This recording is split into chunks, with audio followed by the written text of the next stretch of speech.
Ok, bien hermanos, estamos, les vamos a dar, de nuevo son dos hojas, 4 páginas impresas, de la página 83 a la página 86. Vamos a estar ahí y acompáñenme su Biblia, por favor. Romanos capítulo 9. Romanos capítulo 9. Andamos en esta porción de la Biblia, Romanos capítulo 9.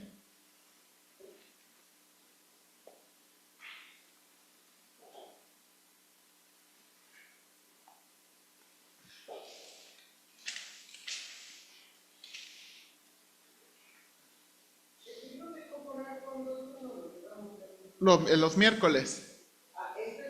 Este es los miércoles. ¿Ok? Sí, hermana. Ok, vamos a leer juntos, hermanos, versículos 14 al 18.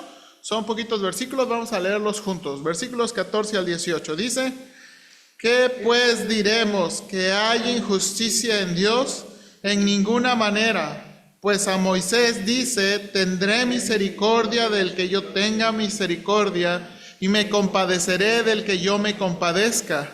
Así que no depende del que quiere, ni del que corre, sino de Dios quien tiene misericordia.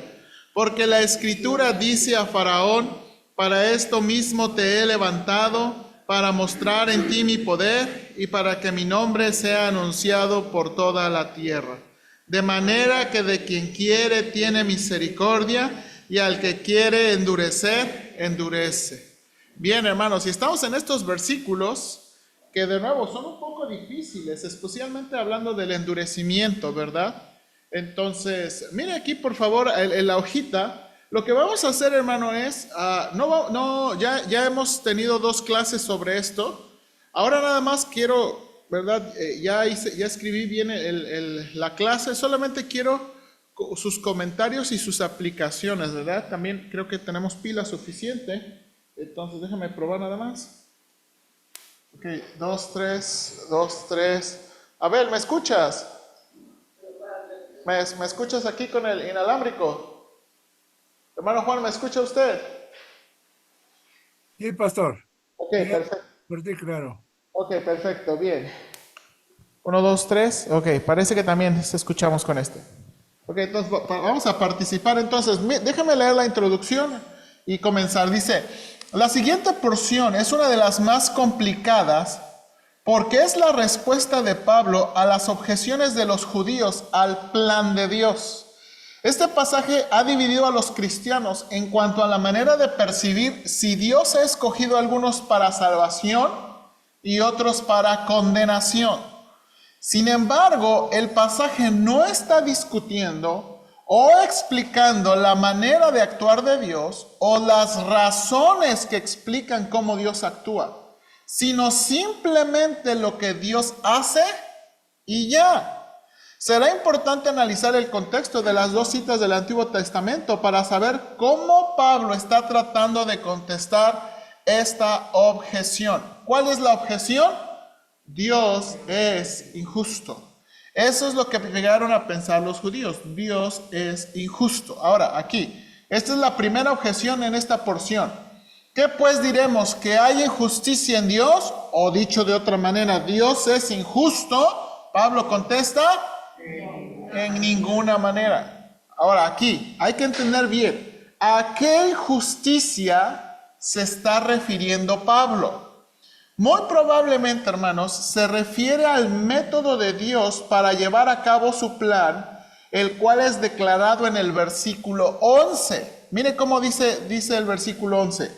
Para que el propósito o plan de Dios, conforme a la elección, permaneciese, no por las obras, sino por el que llama. En otras palabras, la elección es el medio por el cual Dios lleva a cabo su propósito o plan. ¿Ok? Eso es lo que viene diciendo. Dios escoge, ¿verdad? Dios escogió a Isaac y no escogió a a Ismael. Dios escogió a Jacob y no escogió a Esaú, ¿verdad? Ahora, ¿por qué esto es importante? Porque, de nuevo, Dios está mostrándole al pueblo judío que no todos los que son descendientes de Abraham o no todos los que son israelitas son salvos. ¿Ok? ¿Verdad? Dios, ahora, entonces... Con Jacob, con José, coge a Saúl y en lugar de Amalek. Sí, sí. Ahora, ¿verdad? Ahora aquí viene el detalle, hermanos. Hermanos, realmente, yo creo que nosotros también tenemos la duda. ¿Por qué Dios hace eso? ¿Por qué Dios hace eso? ¿Por qué Dios escoge? Bueno, amén.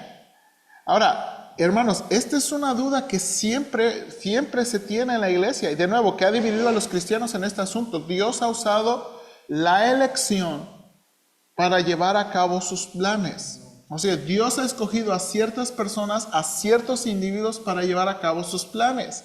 Y entonces los judíos respondieron, qué injusto.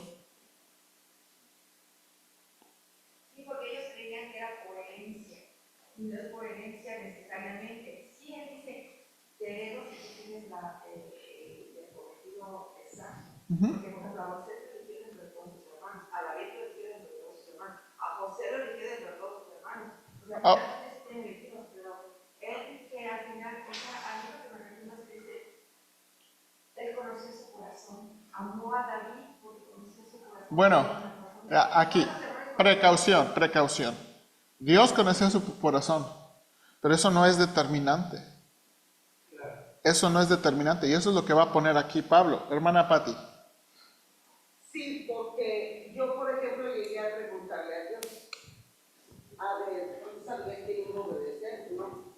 Bueno, A ver, hermana, se lo voy a pasar para que... ¿Tú sabías quién iba a obedecer? Pues sí, él sabía quién iba a obedecer, pero por ejemplo, en el caso de Jonás, le digo a Dios ahí, y muchos no tuvieron opción, tú los mandaste y tú los pusiste en la posición que te tuvieran que obedecer. Incluso Jonás lo obedeció y renegó y se enojó, o sea, porque no quería. Entonces, en realidad le digo, no, Señor, ahora sí que dijéramos, nomás quien se te da la gana, por decirlo, en un lenguaje de nosotros. ¿Sí? ¿Por qué? Porque la realidad de las cosas, ni siquiera que porque el corazón iba a ser obediente y le va a hacer, a ver, Salomón. Amén. Ok, ahora, aquí viene. Y eso es el ejemplo de Moisés, ¿se acuerda? Pablo va a usar dos ejemplos del Antiguo Testamento para demostrar que Dios es el único que ha hecho esto, y especialmente utiliza dos ejemplos muy cuidadosos para demostrar que nadie lo merece. ¿Ok? Y entonces comienza con la cita de Éxodo 33:9, dice, tendré misericordia del que yo tenga misericordia, me compadeceré del que yo me compadezca. No vamos a leer todo de nuevo, todo lo que dijimos en la hoja, pero dijimos, hermanos, este versículo viene después del evento del becerro de oro, ¿verdad? Más tardó Dios en sacarlos que en que ellos le traicionaran, ¿verdad? Y entonces Dios, ¿verdad? Moisés le va a pedir, de nuevo, Dios le va a revelar a Moisés su gloria, sus caminos, y la manera de actuar de Dios, estar ligada con lo que Dios es. Déjeme leerle nada más, inciso B, en página 83, los últimos dos párrafos. Déjeme leerlo, estos dos párrafos. Después, Moisés comienza una conversación con Dios en la que le pide conocer sus caminos. Esto significa su voluntad y su carácter, y la manera en que va a introducir al pueblo a la tierra. Pero lo más importante es que le pide que su presencia, ¿qué? No los abandone. De hecho, Moisés afirma que la característica más importante de ellos con respecto a los otros pueblos es la presencia de Dios. Ahora, hermanos, siguiente párrafo. Entonces Dios anticipa que contestará la petición de Moisés y hace una conexión entre su nombre y lo que él hace. Stuart comenta sobre la frase que Pablo cita y aparece en el versículo. La mejor traducción de esta parte del versículo sería: invocaré mi nombre Yahweh delante de ti, es decir, muestro gracia al dar gracia y muestro misericordia al ser misericordioso. Las características de Yahweh, es decir, su gracia y misericordia, se colocan aquí en la posición gramatical al nombre Yahweh. Entonces significa que conocer y experimentar los atributos de Dios es experimentar ¿qué? A Dios. Conocer su nombre es conocer sus atributos. Conocer su manera de actuar, ¿verdad? En sus atributos es conocer a Dios mismo. Ahora, voy a inciso D. Página 84. Inciso D. Ahí arribita. ¿Qué quiso decir Dios en el contexto? ¿Y cómo Pablo aplicó esta cita? Lo que probablemente Dios está diciendo es que Él decidirá a quién mostrar gracia y misericordia. O sea, Él está en su soberana voluntad a quién va a mostrarle gracia, a quién va a mostrarle misericordia, a quién le va a dar una oportunidad, a quién le va a dar 10 oportunidades. Eso está enteramente en Dios. Él no puede ser obligado o presionado. Y este es el punto de Pablo al afirmar. No depende del que quiere ni del que corre. Y esa frase corre significa o hace algo, sino de Dios que tiene misericordia. El hecho que Dios derrame misericordia no depende de una condición previa en las personas, en su naturaleza o en sus acciones. Hermanos, Dios no escoge a las personas o muestra misericordia. Más específico, este pasaje está hablando de nuestra misericordia por lo que hay en las personas o por lo que las personas hacen. Hermanos, Dios no puede ser ni obligado ni presionado. Y de nuevo, esta es una idea, y de nuevo, hay que tener mucho cuidado con esa idea porque de nuevo podemos pensar, es que Dios lo escogió porque iba, mira qué corazón tan hermoso y lindo tiene. No, Dios, miren, y hermanos, ahora, miren, ahora no vamos a pensarlo lejos, vamos a pensarlo cerca. ¿Por qué cree que Dios lo salvó a usted? ¿Por qué cree que Dios le mostró misericordia a usted? Porque le caí bien. ¿Porque le caímos bien? Porque, por ejemplo, porque es que un día yo iba a ser pastor. ¿Por eso? Claro. ¿Por qué lo decide? Él lo decide. Hermano Juan. Sí, por ejemplo, me acuerdo de la escritura que está en Abraham, cuando iba a tener gracia a Dios en él. Dice, bueno, no recuerdo el pasaje, pero dice que él hará todo, Dios sabe lo que iba a hacer Abraham, que le iba a pasar sus conocimientos a sus hijos y les iba a enseñar a sus hijos, porque él ya sabía que iba a pasar todo eso. Quiere decir que el Señor ya conoce nuestra vida que vamos a llevar adelante, Sí. y él decide en eso para darnos la gracia. No estoy de acuerdo. No estoy de acuerdo. A ver, si quiere, pásame el micrófono. No estoy de acuerdo, hermano Juan, porque de nuevo estamos diciendo esto. No podemos, de nuevo, Dios no es condicionado, porque si decimos que Dios eligió y Dios mostró ¿por qué? Por la condición previa de las personas, entonces ya estamos rompiendo lo que el pasaje está diciendo. Ahora, hermanos, de nuevo, no lo entendemos completamente, y esa ha sido siempre la explicación que le han dicho, es que Dios sabe, es que Dios iba a ver. Es innegable que Dios sabe, y es innegable, pero no es la condición para que Dios actúe.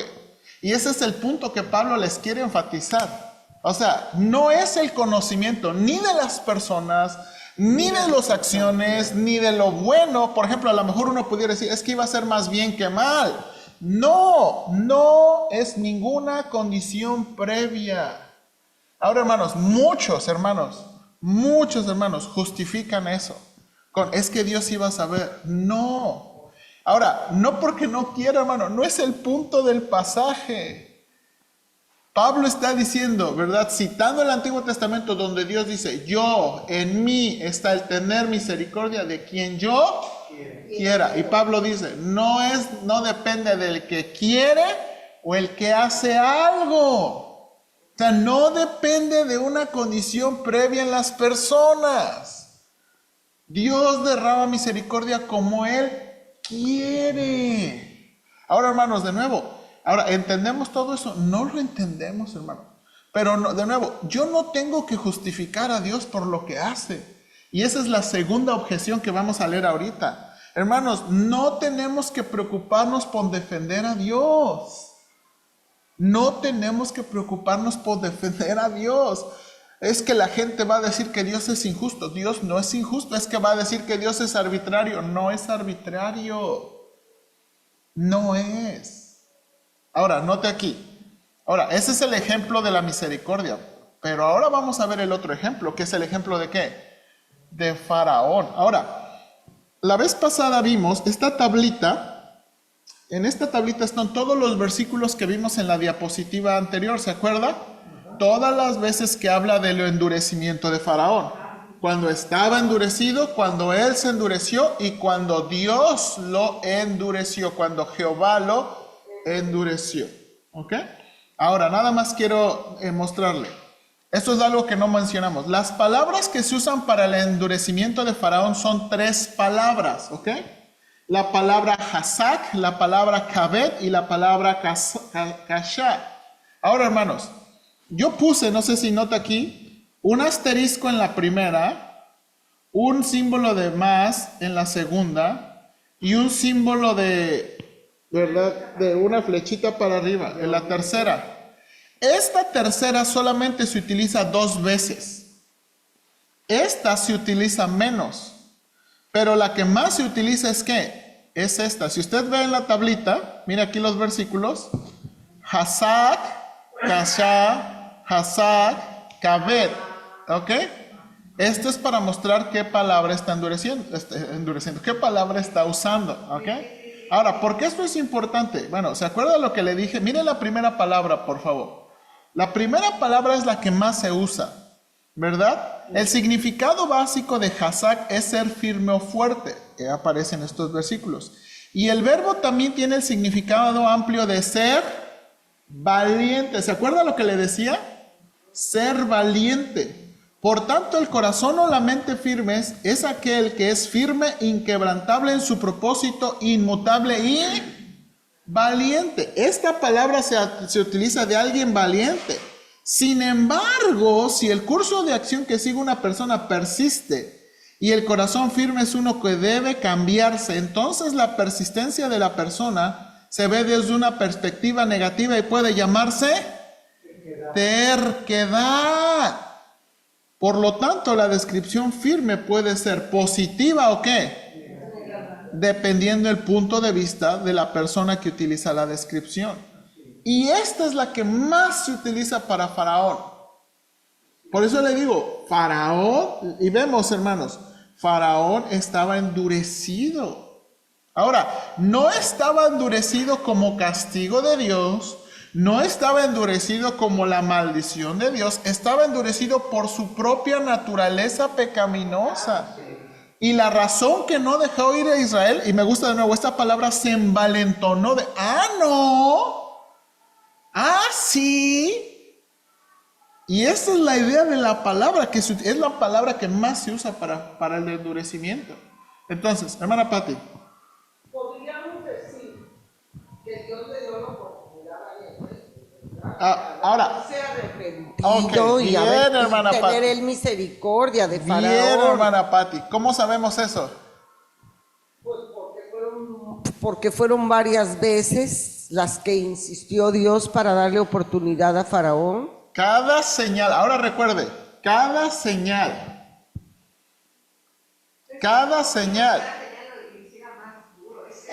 Ahora, No, pero era para derrotar sus dioses. ahora, sí es cierto que cada señal fue para hacerlo más duro, pero no como una retribución del Señor, no como un castigo del Señor. ¿No quieres? Era para demostrarle que sus dioses... Si no, es de nuevo, cada señal fue una oportunidad de mostrarle misericordia. Y esto es el punto. Pero siguió duro. Ahora, hermanos, bueno, aquí están las palabras, ¿verdad? Dijimos. Ahora, resumen. Eso es lo que dijimos. ¿Cómo debemos entender el endurecimiento de Faraón? Y bueno, ya dijimos, hablamos de las 3 posiciones, ¿verdad? Perspectiva, responsiva, retributiva. Bueno, todas esas palabras que usamos, un poquito difícil. Ahora, aquí lo importante. ¿Qué pistas tenemos en Éxodo? Acuérdese, porque las pistas, de nuevo, no tenemos una conclusión dogmática de así va a ser, pero tenemos pistas. La declaración explícita de que Dios endureció el corazón de Faraón viene hasta el 9:12. De aquí en adelante, las siguientes veces que ocurre el verbo donde Dios es su sujeto, usará la raíz hebrea piel, que se usa para describir una intensificación de la acción. Por ejemplo, mató, cuando se cambia a piel, mató ¿qué?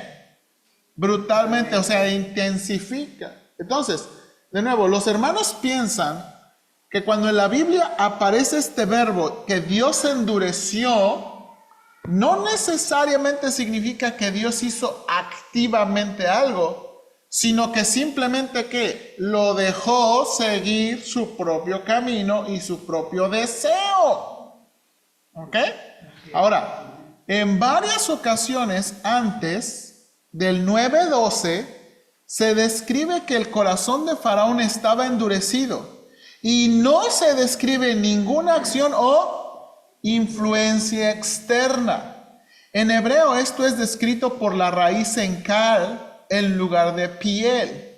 La tabla de arriba cambia la traducción como sugiere la Christian Standard Bible. ¿Se acuerda? Que traducimos en lugar de se endureció, estaba endurecido. O sea, ya de por sí estaba ¿qué? Endurecido. ¿Qué significa eso? Estaba firme, estaba, ¿verdad?, inmovible y aún estaba ¿qué? Valiente, envalentonado. Eso es lo que significa esa palabra. Firme, ¿verdad? Persistente, ¿verdad? Ahora, la connotación negativa es que estaba ¿qué? Necio, terco, obstinado. ¿Ok? Ahora, aquí está la pregunta que vimos. ¿Dios tuvo que hacer algo activamente en el corazón de Faraón? ¿Qué hizo Dios? Barrett contesta, la respuesta simple es nada. El narrativo nos da una pista que Faraón no fue forzado a hacer algo en contra de su ¿qué? No hay evidencia que en su corazón quisiera liberar al pueblo. ¿Y Dios qué? En endurecer su corazón, Dios simplemente dejó a Faraón ser ¿qué? O sea, no vemos en todo el libro, en toda la narración de Éxodo que Faraón, yo sí quiero, pero no puedo. Ahora, hermanos, déjenme darle una aplicación importante. A veces hay personas que dicen, es que yo sí quiero cambiar, pero no puedo. Llame el pecado que quiera. Porque a veces aquí nos gustan, aquí en la iglesia, nada más exponer los escandalosos, ¿verdad? Un alcohólico, un drogadicto. Pero hermanos, hay un montón de cosas. Por ejemplo, bajar de peso. Es que quiero, pero no puedo. Dejar de consumir exceso de azúcar. Es que quiero, pero no puedo. O nuestros hábitos. Hábitos de muchas cosas, por ejemplo, el tener miedo. Hay muchas personas que no tienen mucho miedo. O personas de carácter fuerte. Hay que entender eso. Ahora, de nuevo, hay que entender que ese no quiero, ese no puedo, no necesariamente es porque algo externo nos está afectando, sino que es algo que de nuestro corazón. Pero uno no está solo. La ayuda Dios.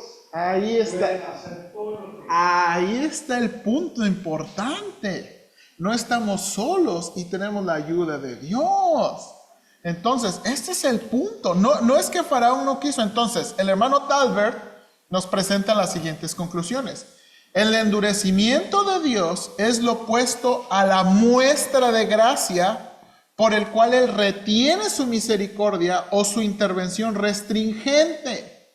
Si uno protesta que el endurecimiento del divino debe ser activo, negativo e intervenir internamente, la pregunta contraria sería ¿por qué? O sea, ¿por qué Dios tiene que obligarnos a mantenernos en el curso? ¿O por qué Dios tendría que hacer algo en el corazón para que la gente no cambie? ¿Por qué? Ya de por sí nacemos con eso. Hermanos, y de veras, no quiero que piensen como, ay, este pastor es que es negativo este pastor, ¿verdad? Pero hermanos, en verdad tenemos que ser muy honestos como la Biblia habla de nosotros y de nuestra naturaleza pecaminosa. Hermanos, de nuevo, a veces pensamos muy bien de nosotros. A veces, y usamos palabras, y mire, yo no me ofendo, y no crea como, ay, ya no voy a usar esas palabras con el pastor porque me va a poner unas cachetadas. No, hermanos, yo no me ofendo cuando a veces decimos que, pues es una buena persona, o sea, yo no me ofendo, ¿verdad? Porque yo sé qué quieren decir. Pero, haciendo un examen bíblico del corazón humano, no somos buenos. No somos peritas en dulce. ¿Verdad, hermana Pati? También yo veo que Faraón sí se llegó a arrepentir varias veces, o sea, sí los accedía a dejarlos ir, pero como que luego empezaba a pensar y yo creo que decía, ¿y ahora quién me va a hacer el trabajo? ¿Y ahora quién es? Y decía, no, y entonces decía no, y se endurecía, porque varias veces le dijo que sí, pero luego se arrepentía de su sí y dejaba que le ganara el que no quería que se les fuera lo que le hacían. Ok, acaba. Ahora, no es que se estaba arrepintiendo, sino que... Ahora, mire, y esto de nuevo, esto es muy interesante. No es que estaba arrepentido, es que el agua le estaba llegando al pescuezo, tenía que hacer una decisión importante. De nuevo, hizo lo que le quitaba la urgencia y después continuó en su corazón. Hermanos, déjeme darle una ilustración déjeme darle una aplicación. No, muchas veces sentimos aquí el cuello y, Señor, ya voy a leer mi Biblia, voy a orar, ya voy a ir a la iglesia. No, Señor, si tú quieres que vaya de lunes a viernes, voy de lunes a viernes, ¿verdad? Porque traemos el agua aquí, o la lucha aquí, o la prueba aquí. Pero cuando ya se quita el dolor, la presión, Señor, yo creo que mejor nada más, ya no de lunes a viernes, ya nada más voy a ir el domingo. O Señor, mira, yo estaba leyendo como 20 capítulos, ahora lo voy a reducir a 3. ¿Verdad? Hermana Margarita, espérame tantito.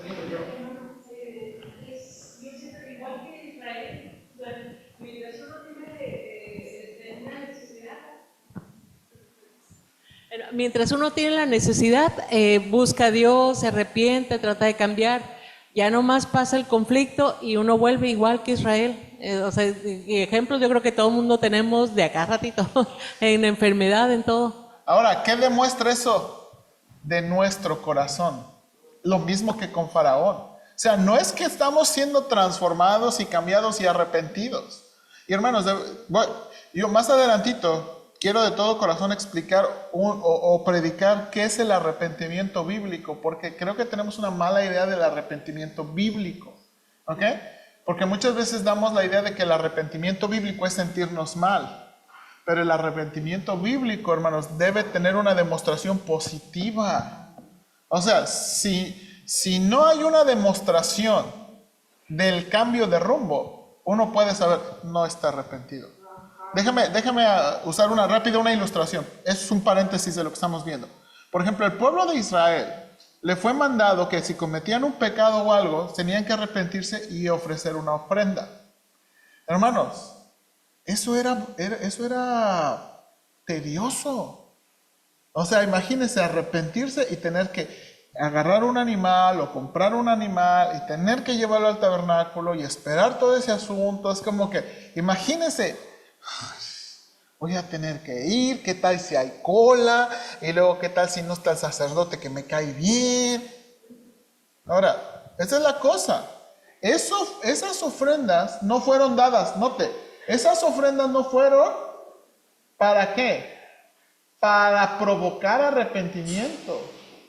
Esas ofrendas fueron dadas para demostrar el arrepentimiento del Señor.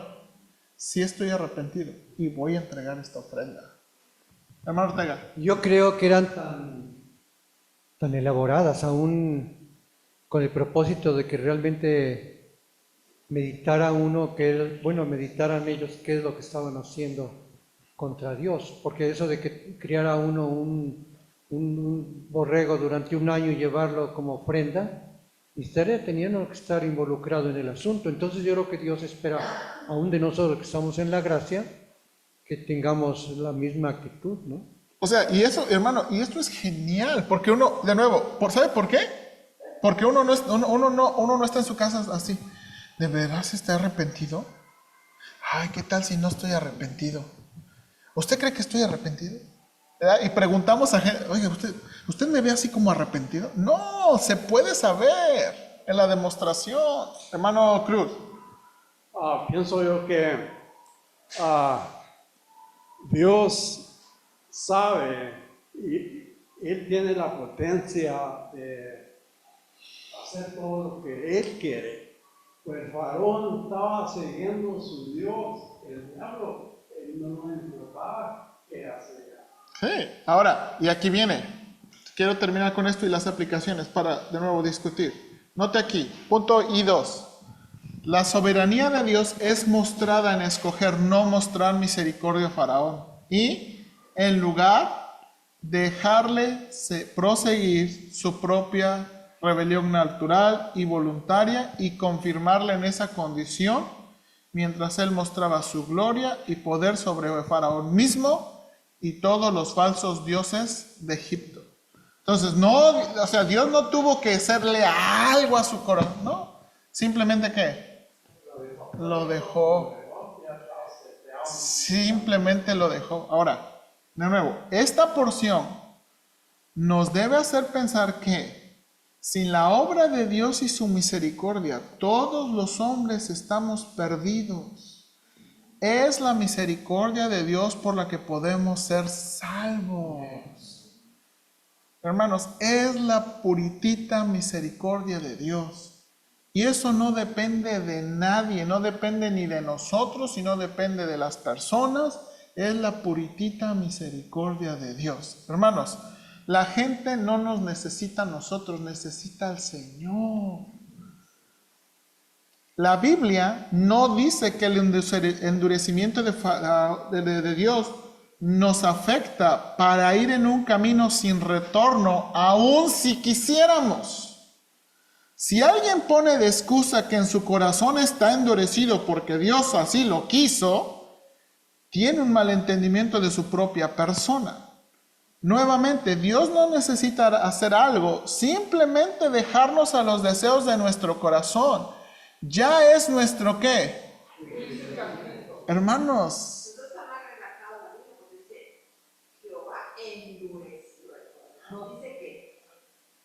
No está mal redactada. Lo que nosotros estamos viendo es qué significa eso. Ni no significa que Dios hizo algo. Sí, o sea, sí, hermana, eso gramaticalmente es correcto, pero de nuevo, ¿qué significa? Y por eso, la pista que nos da el libro de Éxodo no es que Dios hizo algo, no es que Faraón estaba, es que yo sí me quiero arrepentir. No, es mostrarnos que ¿qué? Que cuando Dios lo endureció, lo que simplemente hizo Dios es ¿qué? Afirmarlo en su corazón. Síguele. O sea, simplemente es que afirmarlo en su corazón, eso es lo que Dios hizo. Entonces, de nuevo, dejarnos al deseo de nuestro corazón es el juicio. Ahora, déjenme leer y ya para terminar con la discusión. O sea, para que podamos discutir. La Biblia nos invita a pedir por la misericordia de Dios. En varias ocasiones vemos a los personajes bíblicos pedir a Dios por misericordia. Por ejemplo, Moisés. En Números 14, ora por la misericordia de Dios y usa la declaración que aprendió de Dios para rogar por ella en Éxodo 34. Números 14, hermanos, es cuando fueron los 12 espías. Y recuerda, 10 dijeron, no hombre, nos van a matar. Y Dios se enoja y dice, qué incrédulos, y los va a castigar. ¿Y sabe qué hace Moisés? De nuevo, ora. Y le dice, Señor, tú dijiste, estoy parafraseando, que eres Dios lleno de misericordia, gracia y bondad, que perdona la iniquidad. Señor, tú dijiste, por favor, muéstrala. O sea, Moisés está aprovechando de lo que Dios dijo ¿para qué? Para rogarle, Señor, tú dijiste, por favor, muéstrala. Y también le dice, si los destruyo, el Señor, pues, ¿qué Dios tan Exactamente. poco eres? Pero de nuevo, ¿verdad? De nuevo, apelando a la naturaleza de Dios. Apelando a la naturaleza. Entonces, ahora hermanos, ¿por qué Dios decide mostrar misericordia a unos y a otros no? No lo sabemos y no lo dice. Pero lo que sí sabemos es que no depende de ninguna condición previa o acto de bondad en las personas por las cuales Dios se sienta obligado ¿qué? A ejercer misericordia. Además, cuando Él muestra misericordia a través de sus diferentes medios y especialmente el Evangelio, esa es nuestra oportunidad de ¿qué? De responder. Hermanos, creo que es el punto de estos pasajes. Dios decide mostrar misericordia a unos y a otros no. Pedir. ¿Podemos pedir, hermana Pati? Eso, o sea, yo veo que cuando uno le pide a Dios por misericordia, yo creo que ahí puede ser que esté la clave, en que Dios quiere que nos buscamos a Él en busca de su misericordia, y le pidamos, y entonces ya Él tiene misericordia. Si no lo conoces, ¿Eh? si no lo conoces. Pues lo buscas y lo hallas. Ahora, y ese es, aquí hermanos, Cuando ahora, todo el mundo clama a Dios, porque todo el mundo sabe que hay un Dios. Y cuando tú clamas a Él de veras de corazón, Dios se te empieza a revelar y te empieza a guiar donde vas a aprender a conocerlo realmente. sí, yo creo que sí, y creo que esa es la aplicación, Ángel.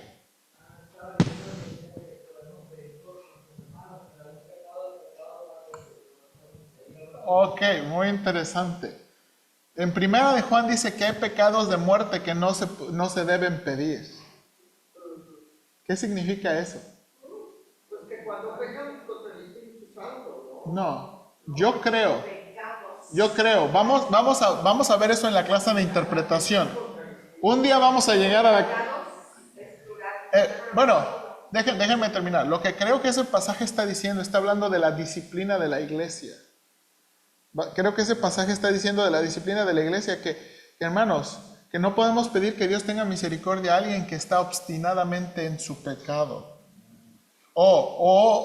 Básicamente no está diciendo, Señor, bendícele aún haciendo eso.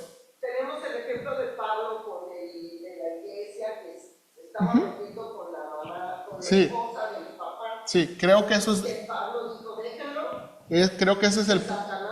Exactamente, creo que ese es el punto que Juan está diciendo. Hermanos, que alguien en disciplina o alguien que simplemente se apartó del Señor, no es como que podemos pedir, Señor, bendícele, pues sí, no te quiere, pero ¿qué podemos orar? Señor, que se arrepienta.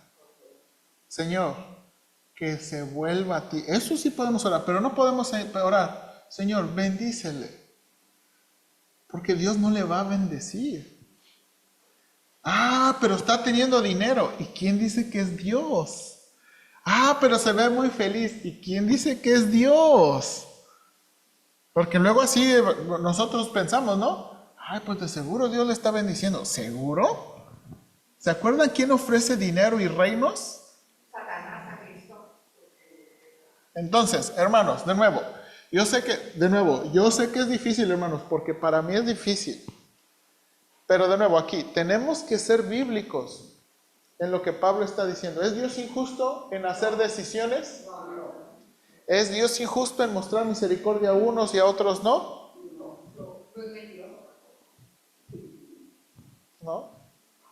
¿No? Hermanos, ahora, ¿es fácil de entender?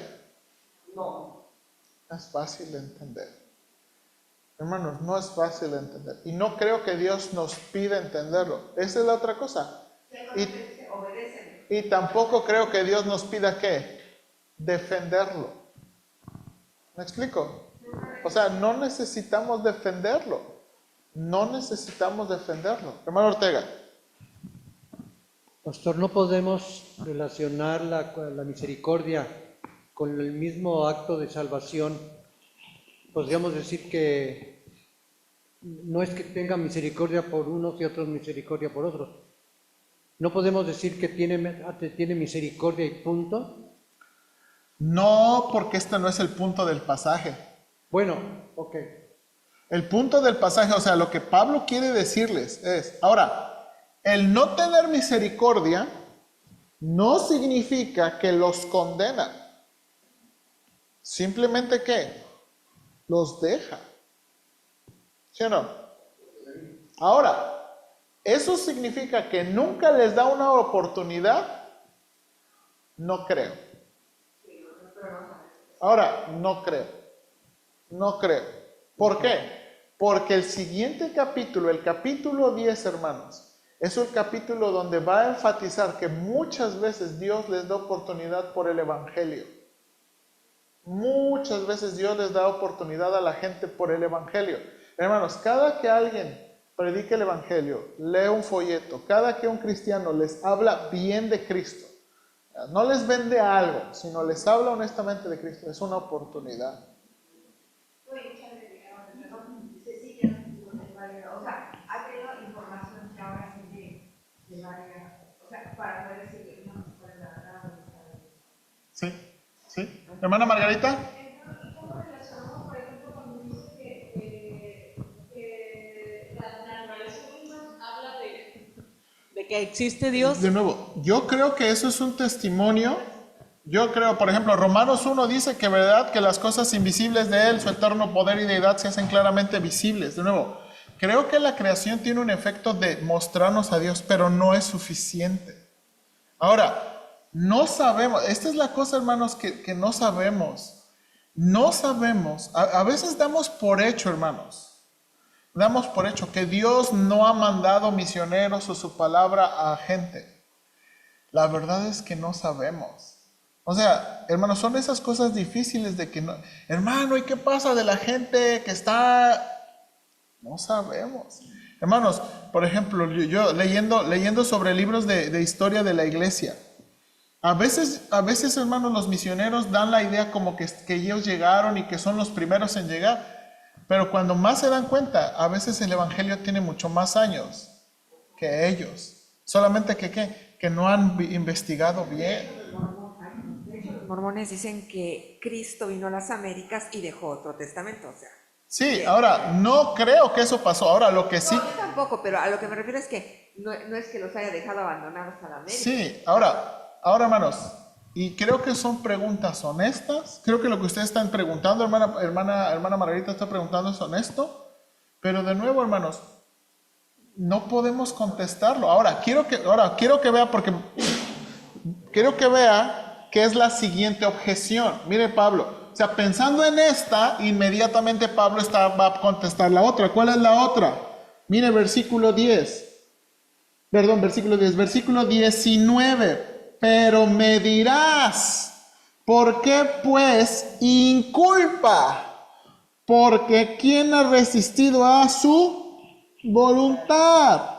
Mas antes, hombre, ¿quién eres tú para que alterques con Dios? ¿Dirá el vaso de barro al que lo formó, ¿por qué me has hecho así? ¿O no tiene potestad el alfarero sobre el barro para hacer de la misma masa un vaso para honra y otro para deshonra? ¿Y qué si Dios, queriendo mostrar su ira y hacer notorio su poder, soportó con mucha paciencia los vasos de ira preparados para destrucción? Y para hacer notorias las riquezas de su gloria, las mostró para con los vasos de misericordia que Él preparó de antemano para gloria, a los cuales también ha llamado, esto es, a nosotros, no solo de los judíos, sino también de los gentiles. Y lo que Pablo va a introducir aquí en esta siguiente porción es, primero, ¿quién eres tú para porque los judíos están diciendo, ay, si así Dios es, si algunos deciden tener misericordia y algunos no, y los decide dejar en su pecado, entonces, ¿por qué soy culpable? Al final es Él, entonces yo le voy a echar la culpa. Tú tienes la culpa porque tú no quisiste tener misericordia de mí. Dice Pablo. Pablo, ¿quién eres tú para que alterques así con Dios? Ahora, y de nuevo, y aquí está la otra frase. ¿Qué si Dios queriendo mostrar esto? Ahora, empezó con la parte negativa, preparando vasos para ir de destrucción, como Faraón. Pero ¿qué si Dios también preparó para qué? Vasos de misericordia. Y esto es a donde Pablo va a dirigir. Ustedes preocupados porque Dios no los ha salvado. Ustedes preocupados porque la gente rechaza. Pero miren la misericordia de Dios, que ha extendido a judíos y a gentiles. Y lo que Pablo quiere, hermanos, acuérdense, lo que Pablo quiere en verdad llenar en su corazón, porque los judíos no pueden creer que los gentiles están respondiendo al evangelio y ellos no. Es como en verdad como si Dios, y Pablo les está diciendo, Dios es un Dios tan misericordioso que ha incluido a los gentiles paganos. Y lo que ustedes deberían hacer es seguir su ejemplo. Se están preguntando, y hermanos, Pablo nos está ayudando a cómo dirigir nuestra mente al verdadero asunto.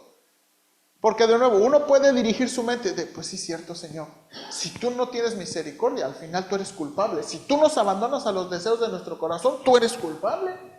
Porque no nos estás dando chance, no estás extendiendo misericordia, y entonces, ¿por qué no soy responsable? Entonces, ¿ve que podemos seguir en esa dirección? Y Pablo dice, no, esa no es la dirección. Quiero que entiendan esto. Dios no, y esa es la cosa que va a decir en el capítulo 10. Las oportunidades que han venido en muchas veces y en muchas maneras, y las muestras de misericordia que he dado, adivinen qué, es por el evangelio. Es por el evangelio. Hermanos, el escuchar el evangelio es una muestra de misericordia de Dios.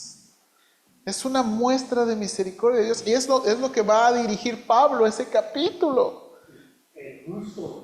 ¿Verdad? Entonces, hermanos, y de nuevo, estos son pasajes difíciles. Pero necesitamos, ahora hermanos, ¿qué necesitamos hacer? De nuevo, creo que podemos tener respuestas, preguntas honestas y difíciles. Pero ayudarnos a pensar en la manera que Dios quiere que pensemos. Que no estemos pensando en no, tú eres culpable. Si tú... Hermanos, y mire, yo de veras estoy pensando bien seriamente esto. Yo no puedo decir, Señor, tú eres culpable. Si tú no salvas a mis hijos y los dejas seguir en su pecado y que ellos se desvíen, tú eres culpable. ¿Por qué? Porque tú decidiste no tener misericordia. Eso no es lo que debemos pensar. Eso no es lo que debemos pensar. Lo que debemos pensar es lo siguiente. Señor, extiende tu misericordia. Dales chance. Hermanos, ¿cuántos de ustedes o cuántos de nosotros no tuvimos que escuchar el evangelio más que una vez? Hermanos, yo nací en un hogar cristiano. Mis papás eran cristianos y yo fui salvo a los 15 años. Yo iba a la iglesia, yo iba a las clases, yo estaba entre los y yo fui salvo a los 15 años. ¿Cuántos de ustedes fueron salvos a la primera? ¿Cuántos no rechazamos y rechazamos y rechazamos? Pero Dios sigue ahí. Y ese es el punto del siguiente capítulo. O sea, y de nuevo, no podemos pensar mal de Dios. ¿Verdad? No podemos pensar mal de Dios. Entonces, bien, hermanos, vamos a terminar aquí. Y de nuevo, son difíciles, pero hay que pensar lo más bíblicamente posible. ¿Ok? Lo más bíblicamente. Vamos.